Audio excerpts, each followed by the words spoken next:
ce soir, on va s'intéresser à la parole pour faire en sorte vraiment d'être conscient qu'on crée tout le temps par la parole. Donc on va être attentif ce soir à notamment à notre parler vrai, à notre parler avec authenticité. Même quand je meurs, quelque chose ne meurt pas. Et je crois qu'on ne rencontre jamais mieux les plans invisibles que quand on n'a rien dans son sac à dos. Plus on essaye de se décoller d'un personnage, plus ça veut dire que c'est pour celui-ci qu'il faut faire de la place dans notre vie. Avec quelle histoire on vient, et cette histoire, elle me porte à quel endroit et elle me freine à quel endroit pour pouvoir la transformer. Est-ce qu'on a le droit de priver les gens de notre talent, de notre lumière, de notre passion, du bien qu'on peut faire aux autres, parce qu'on a peur que certaines autres personnes se moquent de nous?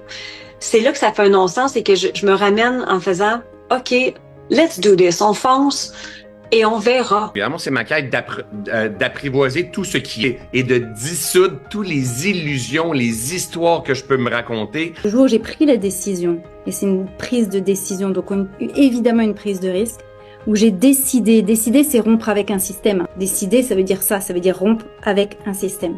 Rompre avec. J'ai rompu avec un cheminement, eh bien il y a quelque chose qui s'est ouvert. Quel est le sens que je peux attacher? Pourquoi est-ce que j'ai vécu ça? Qu'est-ce que je peux extraire? En quoi cette épreuve m'a rendu plus fort ou peut me rendre plus forte?